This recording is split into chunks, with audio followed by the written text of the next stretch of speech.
Welcome to Sober Sunrise, a podcast bringing you AA speaker meetings with stories of experience, strength, and hope from around the world. We bring you several new speakers weekly, so be sure to subscribe. We hope to always remain an ad-free podcast, so if you'd like to help us remain self-supporting, please visit our website at sober-sunrise.com. Whether you join us in the morning or at night, there's nothing better than a sober sunrise. We hope that you enjoy today's speaker. I'm an alcoholic and my name is Stephanie. Thank you so much for having me. I get all crazy, right? This is amazing. The story about Bob, amazing. Bob is here, man. I've never done this before, step 2, so let's see what happens, right? Woo! Oh my God, I love Alcoholics Anonymous, and I'm going to keep it to 2, right? So I came to believe that a power greater than myself could restore me to sanity, or came to believe that a power greater than ourselves could restore us to sanity. And when I came, my dress has pockets. When I came to Alcoholics Anonymous, I didn't understand what sanity was, right? Alcoholism prevents me from seeing the truth, and alcoholism prevents me from participating in the real world. And that happened for me long before I ever picked up alcohol. You know, I grew up in an alcoholic home. My dad was an active alcoholic. My mother was an untreated Al-Anon. And so I had no idea what sanity was. My dad would say on a Friday afternoon, "Amy, I got to go to the store," right? And we know that's drunk speak for I'm going to get wasted.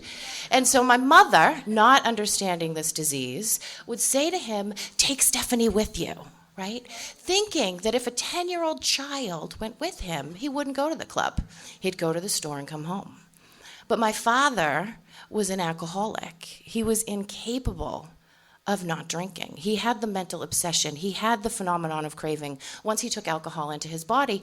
And so we would end up down the vets or down the IA or down the KSC. I still remember all the phone numbers for those places, right? And we would end up down there, and I wasn't drinking. I was 10, 11 years old, but already when I would walk into those places, they're like all maroon and they're dark and the floor is like sticky, smells a little like vomit, right? But that's like my place, man. I'm like, oh, right? And so I'm like up at the bar, I'm behind the bar, I'm making my own little Shirley Temple, I'm pulling the Lucky Sevens out of the fishbowl. I have arrived, you know, and I haven't even picked up a drink yet. You know, and we would get home, and it would be midnight, 1 o'clock in the morning, and we had these stairs up our back step, and my mother would come around the corner, and she'd look at us, and her face, you know, she'd have that look of shock, and then that look of hate, disgust, and just, ugh, you know. And she'd start throwing his dirty laundry down the stairs. "Richard, I'm not doing this anymore. Who do you think you are? She needs to be at school," bah, bah, bah, bah, bah, right? My father's at the bottom of the stairs, and he's just like, "Amy, Amy, Amy," you know, and I'm folding his clothes. Right? Because already, even though I hadn't had a sip of alcohol, I was incapable of seeing the truth. Alcohol prevented me from seeing the truth. And what I saw this shrew at the top of the stairs, right? I'm just like, hey, we're just having a good time here, right? I'm like, I do not want to be like her. And I grew up just like him. You know, and all I saw was a guy just trying to have a good time. Alcohol prevented me from seeing the truth. I couldn't see the fact that he had just driven drunk with me in the car. He could have killed us both. I couldn't see that he had just drank and gambled away the mortgage again. And I definitely could not see that my father was incapable of being present physically or emotionally for my mother. I had no idea what that meant. I had no idea what sanity was. I grew up in that house where the Christmas tree was getting thrown out the window. You know, like that was my house. And I had no idea what sanity was, you know. Fast forward a few years, my mother has found Al-Anon. This did not provide me with sanity. But it provided her with a whole heck of a lot of slogans, right? And I can make choices. I can make healthy choices today. And I'm like, yeah, why don't you make me a sandwich? Go choose to do that. And she went to an Al-Anon, and it was like her and all my friends. Because my friends, my alcoholic life was the only normal one, even before it was me drinking, right? So we would be at all these little school functions, and it was like, whose dad's going to show up wasted? Whose father's going to run on the soccer field drunk? Like, who's going to, whatever. That was the craziness of my life. And all the little moms found Al-Anon together, so they were like this little gang in recovery. And so one weekend, they're like, yeah, we're going to an Al-Anon convention. We can make healthy choices, right? And what that meant was that they left us home with the drunk dads, right? So my dad is all like, here's $20, don't tell your mother, see you on Sunday. I'm like, make it 25 and we're good, Because I'm always on the hustle. I am always on the hustle, right? I can walk into a room, I can assess it, I know exactly who I need to see, what I need to say to get what I want. So on the hustle. I am so good at survival, I have no clue how to live, And so my mother goes off to the Al-Anon convention, and I figure I'm going to go figure out what this alcohol thing is all about. And I'd certainly drank before. We stole Michelobes from my dad and drank them through straws and made out with boys at the little junior high dances, and I was kind of a radical like that. But that night I was really going to get one on. And so we went to this girl Sharon's house, and we took out a blender, and we went into the liquor cabinet. I'm from just north of Boston. I'm Irish. I'm Catholic. Our big things are we don't get pregnant, we don't talk about it, and we don't get caught. So we took out the blender, and we're putting just a couple little shots of everything in because you can't get caught. And we're idiots, right? Because we're maybe 13 years old, and so we're putting all the mixes in and all that kind of stuff because we got no idea what alcohol is and what's not. It's got gin and schnapps and vodka and that lime liqueur. I can remember the green lime liqueur, right? All that stuff goes in. We added 2 scoops of Nestle's Quick, and we mixed it up, right? Legit. And the thing is, y'all are going to understand this because you're my people. But so we mix it all up. Nestle's Quick actually doesn't dissolve in alcohol because of the consistency or whatever. Right. I can feel it like in my teeth when I tell this story. And so basically what it was this brown liquid with this brown powder on top, right? And I drank it. And for alcoholics like me, I believe we have like an alcohol chakra that's right at the core of our being, right? And when just enough booze hits that chakra, man, it's like bam. This is how I feel on alcohol. Right? I feel like you either want to be me or you want to be me. I look like Cindy Crawford. I can dance like Janet Jackson. I am so funny. I am so amazing. Alcohol restored me to sanity. Alcohol made it so that I felt okay in the world. Alcohol prevented me from seeing the truth, And I drank that blender full of yum, like, woo! Drank it up, and already the consequences started happening. We got in trouble. It was the first summer I was grounded. I was grounded every summer until my mother kicked me out when I was 16, because my alcoholism made her life unmanageable. So fast forward a few more years, because I need to come to believe, obviously, because the only thing I'm coming to are a lot of porcelain toilets and puking, and it's just not good, right? And at the end of my drinking, for me, what happened was, I took a lot of hostages, I took a lot of men, because for me, alcohol is but a symptom. Alcohol is a symptom of an underlying condition and an underlying disease, and I've got that disease. And it's a soul sickness, it's a spiritual malady. And I had that, and I couldn't look at me, and I couldn't ever look to see how I felt, or I had no idea how I felt. And so I took this poor guy hostage, and I told him, because I had been hearing my mother's Al-Anon, by now she's chasing me around with 44 questions, putting big books on the toilet. Have you had enough yet? I'm like, no, make me a sandwich, Give me some money, I'm unemployable. But so I took this poor guy hostage, and I told him that he was an alcoholic. I'm like, you're an alcoholic, and you need to get help. I'm going to break up with you. And he's just like, see ya. I was psycho. But eventually he called, because I get into really healthy relationships, and eventually he called and he said, you're right, I can't live without you. Please, I'll do anything. And to me, that's like a fifth of vodka. That is like a fifth of vodka. It feels so good. And so I came to Alcoholics Anonymous with him. I came to Alcoholics Anonymous for him. And the grace of God entered my life, because the thing is, God is amazing. God is huge. And God knew that I could never come here for me. God knew that I couldn't see that my drinking was a problem, which was ridiculous, but I couldn't. But God knew that I would come for someone else, and God knew that I was crazy, right? And I had no idea what sanity was when I got here. And I sat in these rooms with him, and I would say to him, sweetheart, he should be your sponsor. You have those same character defects, you know? Oh, honey, this is what you owe me amends for. And he'd just be like, it's ridiculous. I was so insane. This disease had infiltrated the core of my essence so much that he stopped coming to meetings, and I kept coming to meetings, and I sat there, and I had my big book, and I was reading it, and I was highlighting because I was going to get him well. Because I believed that if only he got better, I could be okay. I had no idea. Alcohol prevented me from seeing the truth that I was in charge of my own life. Prevented me. You know, and so I sat there, and I highlighted, and I read, and I did everything for him because I just wanted him to get better so I could be okay. And I couldn't see the insanity of that. And God is so good. God is so gentle. God is so kind that she allowed me to do that. Yeah, we'll get there. Oh, yeah. And so when I came to Alcoholics Anonymous, I was 23 years old, and you know, I went to AA in my hometown. So I go into the rooms, and there were all the guys that my dad drank with. They're all the guys from the vets and the IA and everything else. I know all these guys. I'm like, hey! And they're all looking at me. They're like, oh, Stephanie, are you here with your dad? And they're looking over my head. And I'm like, nope, you know. And those men, God, those men took me and tried to keep me safe, right? But where it says in the promises we lose interest in selfish things and gain interest in our fellows, I didn't really lose interest in selfish things, and I gained interest in AA fellows one at a time, right? Like, that's what I did. And they tried to put me up front, don't talk to the boys. I'm like, you're old, you're like 40, like, please. I've got this, don't you know? I'm in community college, okay?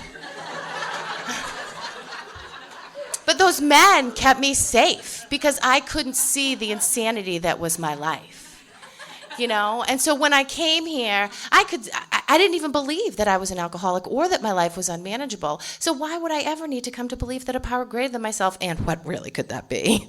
A power greater than myself could restore me to sanity. I'm not crazy, it's y'all. You know, if you all would do what I said, if you all would behave the way I knew you should, then everything would be okay, you know? But I didn't know because God prevented me from seeing the truth at that point. God put me lovingly in your hands and then made me stupid as shit. Thank God, you know? And I could sit here and I was looking at step 2 and all this because I'm all nervous about what am I going to say? Am I going to look stupid? Blah, blah, blah. And I'm rereading step 2 about the intellectually self-sufficient and all these different types of alcoholics and all these reasons why we don't have faith. And I could tell you all of these crazy stories about the way that I am these things. I mean, my God is so good. Get this. So it says that we resign from the debating society, right? When we get sober, we resign from the debating society. I didn't. I got a PhD in argument, right? Like, that's my God. It's like, you're not going to not do that. You're going to do the exact opposite, right? But I could sit here and I could tell you all these funny stories about the crazy things and the crazy ways that I judged other people. But the bottom line is that when I came to Alcoholics Anonymous and I did all of that self-righteous judging and I did all of those things to push you away, I did it because I was afraid. I was so afraid. When I came here and I saw y'all and I saw all the women, and I didn't like women. Sometimes with enough drinks I did, but most of the time I did not like women. You know, I knew how you were. You wanted my man. Now granted, he didn't have a car, he didn't have a job, and he didn't have very many teeth, but he was mine. So back off. You know, I did not like women. And I certainly wasn't going to trust them. You know? Hold on. Crazy. So when I came to Alcoholics Anonymous, they told me I had to trust, and God lovingly put me in your hands and made me stupid. Thank God, God made me stupid. And I just wanted you to like me. I just wanted you to like me. And I saw all these women, and they're all matchy, and they look like they're showering, which is way above my pay grade at this point.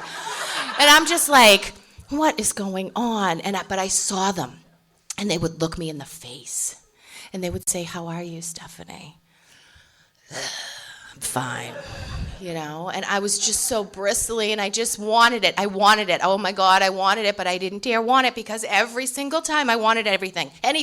Every single time I said I was going to do something, every single time I came into that house and stood at the bottom of those stairs, my mother would come around the corner and look at me with that face of disgust, that face of hate, because alcohol was lying to me.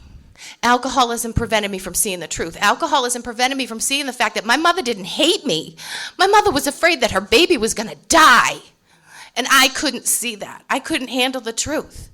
And so when I came here and all of these women are trying to be nice to me, I couldn't handle it. And there used to be this guy, George. Oh my God, George. I haven't thought about George in a long time. There was this guy, George. And I would come into these meetings of Alcoholics Anonymous, and I would have my head down because I just couldn't. I wanted it. I was listening. I was doing the things you said. I would go home, and I would get on my knees, and I was copying the Big Book 449 word for word because I didn't know what else to do. My head was just racing, and I couldn't make it stop, and I was terrified to drink. And I would come into this meeting, and George would be sitting there, and he'd be like, here comes the prettiest little girl in AA. And I wanted to be the prettiest little girl in AA so bad. And the fact that he remembered who I was, and the fact that he always had a seat for me, I was like, oh my God, can I have this? But I didn't believe. I did, actually. I did believe that God could restore me to sanity. I didn't believe that God would. I didn't believe that I was worthy, and I didn't believe that God really took much of an interest in me. When I got to Alcoholics Anonymous, I had been Catholic. My God had a clipboard. My God had a list of sins, deadly sins. I was checking those things off like nobody's business. I'm like, woo! And so when I got here, I didn't believe that God would restore me to sanity. God was restoring you all to sanity because you were sick. I was bad, and I couldn't see it. And so I got a sponsor, right, because they told me to do that. They said, find someone who has what you want and be willing to do what they do. God with skin, And so I got this woman because she had a wicked hot husband and a really nice car and she had nice clothes. And I'm like, that's what I want. Pretty sure I said some inappropriate things to her husband because that's how I behaved back in the day, But God was there. And God was there, and God took the woman with the Mercedes and put her in my life knowing what a shallow, materialistic psycho I was and made sure she had a program, And so I got with that woman, and we started going through the first 164 pages of the book, and she helped me to come to believe. And I believe today that it is the sponsor's job to simply take the hand of those that they sponsor and put it in the hand of God. And I have done this piecemeal, not even close to perfect. And even still now, I will have my hand out. My God, I love God.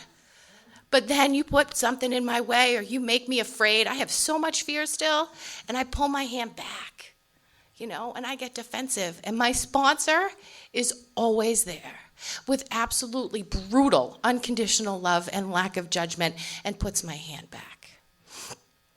So I came to Alcoholics Anonymous, and we started to do this. And when we got to the second step, she said, why don't you tell me about your God? Right?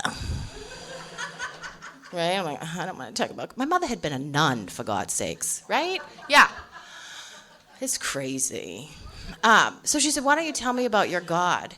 And I was still so afraid. I was so afraid to commit publicly to this program. I was so afraid to have you look at me like you liked me and then disappoint you, because that's what I do. And so I was pushing people away, and y'all would be like, oh, let us love you until you can love yourself. I'd make masturbation jokes at open meetings on purpose because I needed you away. I needed you away. And so when this woman said to me, tell me about your God, I said, my God's a lesbian cheerleader, right? Because what I wanted her to say, no, you can't do that. You need to find Jesus. No, you can't do that. This is what God is. No, you can't believe that. You need to go, And God was there. And she just said to me, okay, pray to her. I'm like, what? What? And so then the real work began. right? And I had to come to believe that a power greater than myself could restore me to sanity. And this program is not for people who need it, and it's not for people who want it. It's for people who do it, And I get right thinking through right action. And I need action and more action. The book tells me that, And so when I got sober, I had no idea. I had no idea what sanity was, and I certainly had no idea to be a woman of dignity and grace. And I wasn't quite sure that I wanted to be one of those. They sounded a little boring. I'm not a woman of dignity and grace. I'm a potty girl, thank you very much, and this is the way that I like it, because I didn't know me. I couldn't see into me. Into me, I see. Into me, I see. Intimacy. I couldn't see into me. I couldn't stand to look. But fundamental down deep inside of every man, woman, and child is the idea of God. And so that's what I needed to do. I needed to look in, because what I did, I worshiped so much stuff. I worshiped people, I worshiped things, I worshiped everything out there, I was incapable of loving what was in here. I was incapable of even looking, because I was so afraid that if I looked, I would see. I would see that little piece that made it so that I really was that sociopath. I really was that fundamentally unfixable, unlovable, constitutionally incapable person who couldn't stay here. But I began to do what people told me to do because I didn't know what else to do, and because God is good, And so the first thing that I started to do was I started to make my bed. My sponsor said to me, as a woman of dignity and grace, you make your bed. And I know this might be surprising, but I was a little promiscuous when I drank. I know. I kissed a boy and a girl. No, yeah. Seriously, it was a mess, because I just wanted to feel that love, And I thought that's what love was. Incorrect. The disease of alcoholism prevented me from seeing the truth about what true intimacy was. True intimacy for me then was if I went on a date, I brought my toothbrush, because if I liked him, I got to get in on that.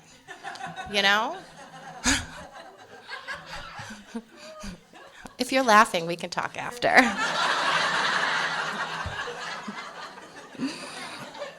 So I started making my bed, because today I'm a woman of dignity and grace and deliberateness, Because today I don't always make the best choices, particularly when it comes to relationships. Shocker.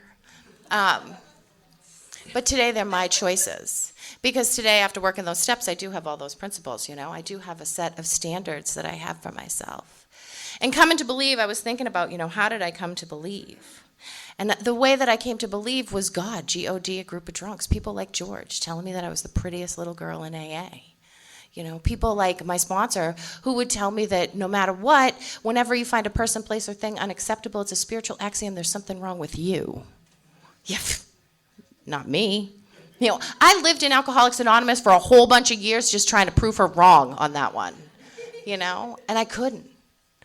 And I started doing the little things that we're supposed to be doing and seeing God. I started looking to see how the universe was conspiring for me instead of against me, And I started, I was going to school. I was driving my sponsor crazy, basically. I was showing up at her house every day, and I'm like, hey, what are we doing? She's like, I'm going grocery shopping. I'm like, okay, because I was so afraid to be alone. I was so afraid to drink. I hadn't worked the steps. I hadn't had a spiritual experience. So I had nothing, like Chris talked about, I had nothing between me and that first drink. There was no power on earth that was going to keep me away from it, so I was just going to be right with her. And finally she said to me, Stephanie, why don't you take a class or something? Okay, whatever you want, people pleaser. Sometimes our defects of character can get us over some rough spots. So I was going to school, and I'm doing all that kind of stuff, I'm coming to women's meetings, which I didn't like. I didn't even understand why you would go to a women's meeting. There are no men there. Right? Why? Seriously, it's kind of like non-alcoholic beer. I just can't get my head around it. Just don't.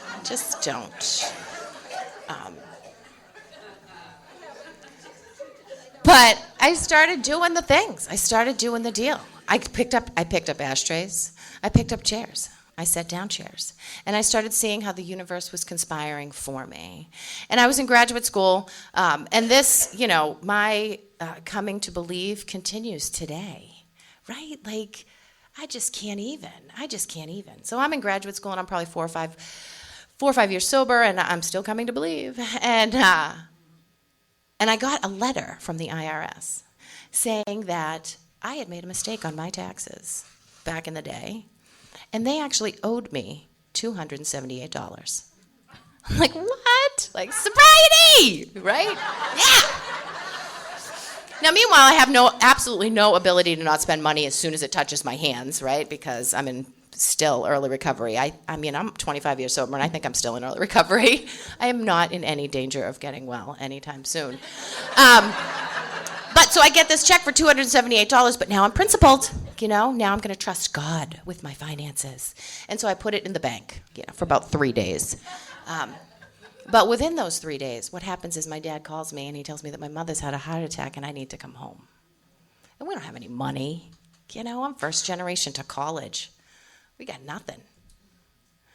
But that plane ticket, $275. That's God. And then when I got there to take care of my mother, what this program allowed me to do was not make it about me. I came to believe in sanity. I could see that the sanity of the situation was that my mother was scared, that my father's an idiot. I mean, I love him. Idiot. Right? And that what my mother would like are clean sheets and some flowers in her room when she got out of the hospital. And I didn't have to make a big production out of it. I didn't have to tell everyone about it. I could just do it. Because to fit myself to be of maximum service is my only purpose today. That's it. If I think my purpose is anything else, it's my will, It's not me relying on God. It's not me believing that God can restore me to sanity. It's me living in the insanity of thinking I have any idea what to do. Because I don't, And so I did that. I took care of my mom. And this program has afforded me so many opportunities to see the God instances in my life, to see the way that the universe conspires for me all the time. Like the amount of gratitude, the amount of stuff, the amount of love, the amount of God that I have today is indescribable. Indescribable. I would gladly give you all I have. I mean, that's what the book tells me I need to do. What I have is an unlimited load as long as I insist on giving away all of the profits, not just some. Half measures don't avail me half, because some days I'd be okay with half. Half measures avail me nothing. I need to give away all of the profits, But God is good because I can't do that because, and it's not because I'm an alcoholic. It's not because I don't work a good enough program. It's because I'm human. I am perfectly imperfect and human. And as soon as I was okay with that, which is still not every day, all day, but when I'm okay with that, my life is huge because my God is huge,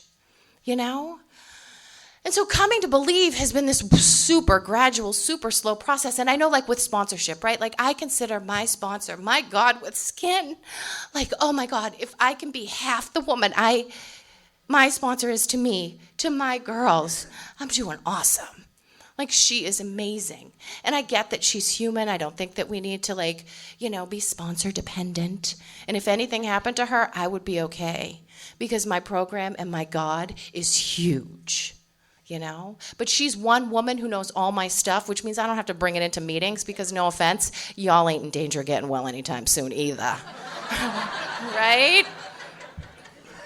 But my sponsor has been that person for me, that person who has helped me retrieve and figure out what sanity is, because I had no idea. Seriously, when I was starting to date in Alcoholics Anonymous, dating sober, having sex sober, all of those things, way beyond me, right? And I would be I'm going to go on a date, and oh my God, and I'm already talking, I'm buying brides magazines, I'm da-da-da-da.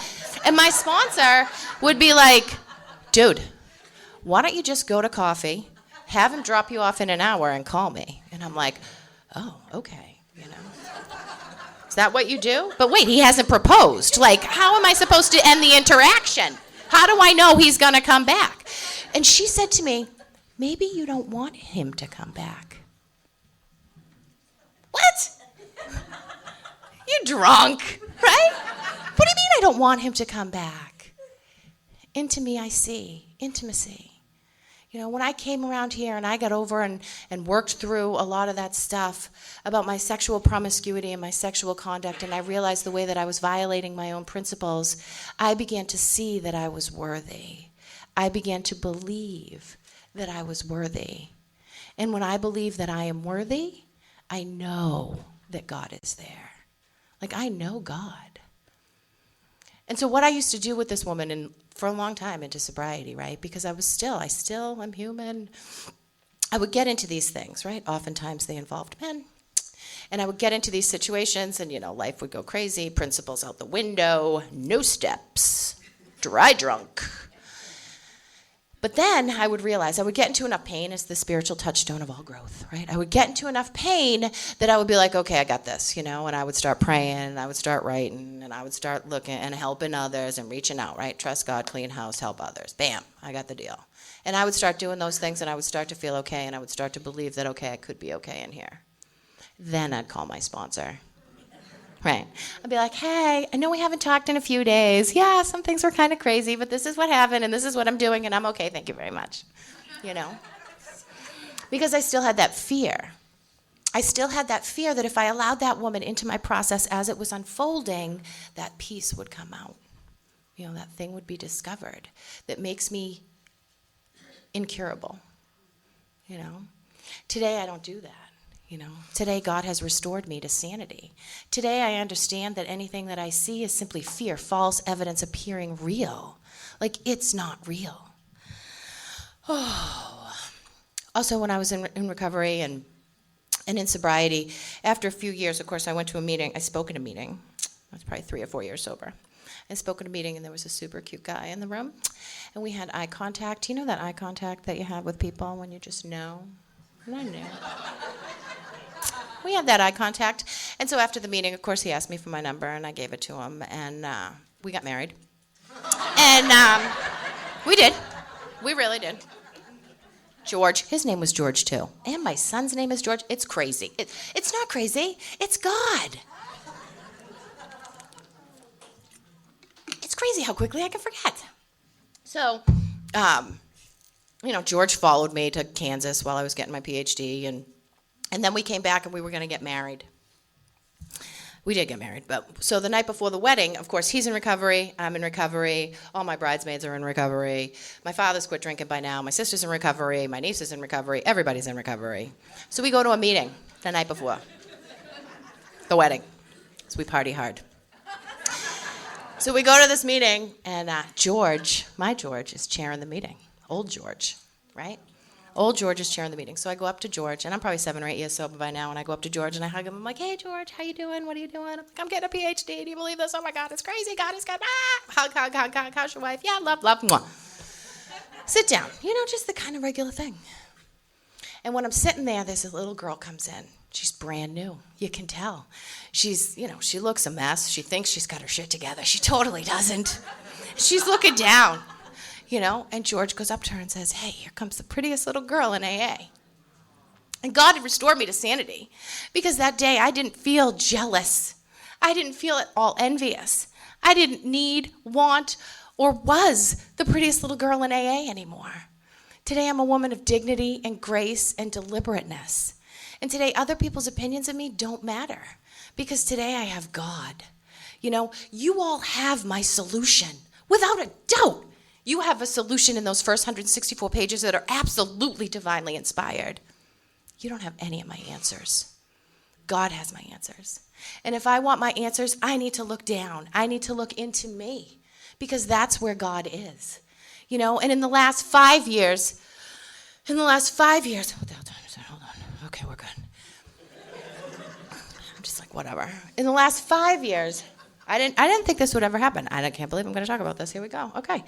When I was probably 18 or 19 years sober, I got involved with someone who was new, a newcomer guy. We're not supposed to do that. There are reasons why we're not supposed to do that. But I did. I was the exception. It was okay, blah, blah, blah, blah, blah. And I came home one day, and he was shooting up in my bathroom. Obviously I got divorced from George. George and I got very amicably divorced. We have these 2 kids who are now 13 and 15 who absolutely positively are our world. George is one of my best friends and biggest advocates, and it's incredible. I still don't want to be married to him. But I came home, and he's shooting up in my bathroom. This is not sane, you know? This is not sane behavior. He's in my house with my kids. I'm a tenured professor. I'm almost 20 years sober. I sponsor half of my town. You know? God was there. God was there. And God, there was a lot of pain. But the thing is that today I'm a woman of dignity and grace and deliberateness, and I walked through that, and I got my answers, and I did what I needed to do when I needed to do it with God's help, and I came to believe, you know, because I couldn't see the insanity. I was incapable of seeing, because this is a spiritual malady, and just because I put down the drink does not mean I got cured, you know. And I had a lot of stuff going on at that point. A lot of stuff. God. But God was there, and I could share with my sponsor, and I could be honest, and I didn't have to be ashamed, right? Because shame and guilt, that's the stuff that's going to get me drunk. That's the stuff that's going to make me isolate and keep me away from you, and I can't.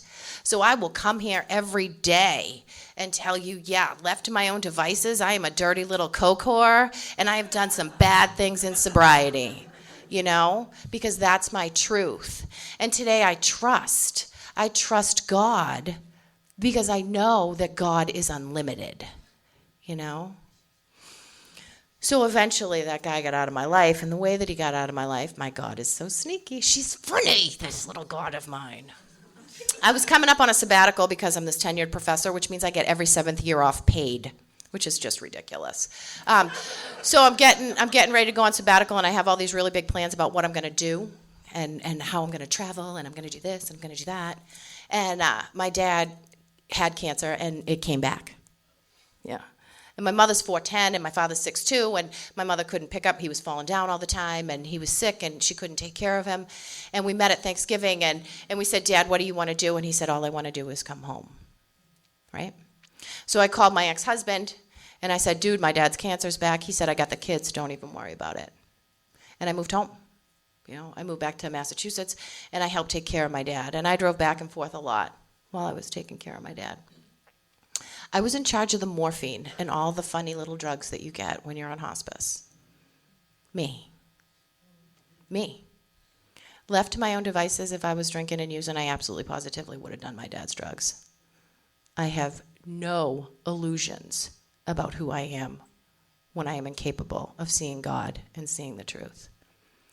But because of God's grace, and because I have kind of been restored to sanity, because of that, when I came home with a pizza from my mother, and she started screaming at me because it was pepperoni and not sausage, and doesn't she know pepperoni gives her heartburn, and what am I thinking, and oh my gosh, how much money was that, and she's not going to be able to afford it, and who's going to pay for all this? I didn't get at all defensive. I knew it wasn't about the pizza. God allowed me to see the truth. God allowed me to see the truth that this woman was losing the man that she had been married to for 48 years. And granted, she couldn't stand him a lot of the time. I mean, we put the fun in dysfunctional at my house, right? But he was hers. And she was going to be alone. And she had never been alone. And so when she started screaming at me, I said, Ma, you want me to go get another pizza? And she just started bawling. And I hugged her, you know, and we took care of my dad while my dad was dying. And it was absolutely, positively the most spiritual, awesome experience of my life. And that was another way that God showed me that I don't know the truth. Because I had always projected in my head, oh my God, if anything like that happened, I could never do that. I would freak out. I would do this, I would do that. I have no idea what I'm capable of with God. Because I'm capable of anything with God. So one of the last things that my dad said to me, one of the last things my dad had to say to me was, don't you ever get back with him. That guy shooting up in my bathroom, that guy who was in and out, that guy who had a credit card attached to my account, that guy, yeah. Because we go deep. And I was doing Al-Anon and AA, you know. I was doing what I was supposed to be doing. Well, Obviously not. You know? But I was incapable. I was incapable of seeing the truth, and I still had that whole piece of I just want to be loved. And I believed that somehow if I saved that man, if I gave that man, like people in recovery in my home state are all like, Stephanie, you're awesome in recovery. You're a queen, you're a goddess. And I thought that somehow if I could give that to him, if I could make him love me, if I could get him sober, he'd be obligated and he would never leave me. Finally, I would make someone love me enough. 20 years sober. Right? That's the truth. That's the truth of who I am, because today I can look into me. And I can see, because I know right beside all that fear, right beside that little girl who is coming into AA and who just wants to be loved, is God. So that week on Valentine's Day, of course, which was me, and I won't use the word that I call him, we're wrapping him in love and light and giving him to God. Really. Like legit.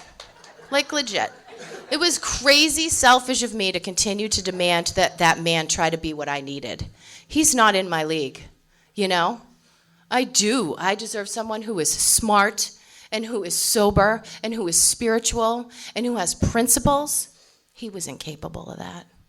Crazy selfish of me to keep demanding it of him. Because he wanted to do it for me. He couldn't. So that year on Valentine's Day, of course, that was our anniversary, because that's the kind of guy he was. Big gestures. My dad died on Valentine's Day.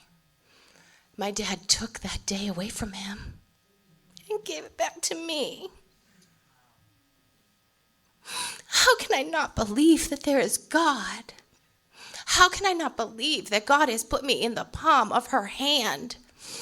How can I not believe? You know? And today, because of Alcoholics Anonymous, because of the steps, because of amazing, loving sponsorship, where all that woman ever tells me to do is pray and write, all the time. I'll be like, oh my God. She's like, did you pray? Yes, I prayed. Did you write? Yes, I wrote. Well, maybe you should pray.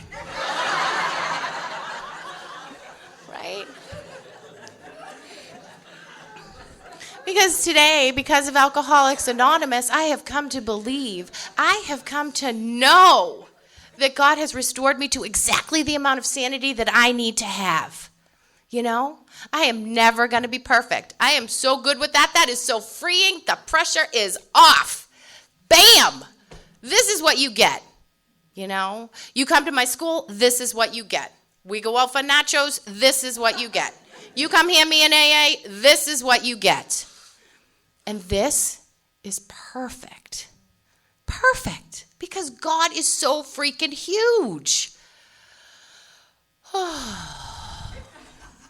I just love God. I love AA. You know, Alcoholics Anonymous has taken this little scared girl, and made her into a spiritual warrior.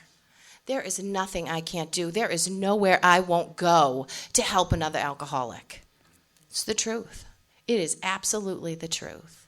You know, and so today when I get up, what I do is I get down on my, first thing I do is I make my bed, even in the hotel, because I am a woman of dignity and grace and deliberateness. And I have been deliberately single for 3 years now. Okay, there was a little slip. Whatever, progress, not perfection. And I have done that intimacy thing. You know, I have looked into me, and I have seen what it is that God aspires for me. Because the thing is, the good is the enemy of the great, right? The good is the enemy of the great. And the thing is that God has amazing things planned for all of us and for me. And I falter. And I think I can't possibly. And God's like, you're gonna, you know? And so I can either go willingly or I can just claw in and drag, but I can't not be amazing. What? It's crazy. So today when I get up, I make my bed, and then I get down on my knees. And I get down on my knees and I ask God to keep me sober for one day, because God has restored me to sanity. And I try to be of service. And all I do is I come here, self-centered alcoholic that I am, and I tell you about my experience, and somehow we get better? Like, tell me that can't be God, you know? So if you're struggling, or if you don't have a God that's not working for you, if your God is at all judgy or yucky or doesn't wear a super hot plaid skirt, just use mine, right? Because God is amazing. And that's why I came to believe. Thanks for letting me share.